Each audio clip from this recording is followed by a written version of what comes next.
দিছি, বাংলাদেশের রক্ত নিয়ে সিন্ডিকেট শুরু হয়ে গেল ভাই। আপনারা যে নিউজ দিতেছেন ভাই, মিনিমাম মারা গেছে 150 থেকে 200-র উপরে। আপনারা নিউজ দিতেছেন এইখানে 10 জন, ওইখানে 1 জন, ওইখানে 2 জন। আল্লাহ ছাড় দেয়, ছাইরা দিবে না। ফেরাউনকে পানিতে ভাসাই দিতে আল্লাহ 2 মিনিট ভাবে নাই।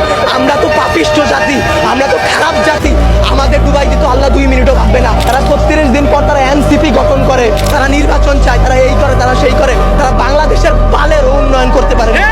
জুলাই অভিশপ্ত না, অভিশপ্ত বাংলাদেশের রাজনীতি। বাংলাদেশের রাজনীতি নিয়ে যে বলবো ভাই, এখন বলবো, কালকে হয়তো আমার বাবা আমারে খুঁজে পাবে না। আমরা উপদেষ্টা আনাইছি, আমরা ইউসুফরে সরকার বানাইছি, আমরা সেনাবাহিনীর হাতে সরকার দিছি। আপনাদের বলা আর এই যে নিজের গালে নিচে এইভাবে থাপ্পড় দেওয়া ভাই সেম কথা। বাংলাদেশে জন্মগ্রহণ করে আমরা করছি জীবন সবচেয়ে বড় ভুল, আমাদের বাপ মা করছে ভুল।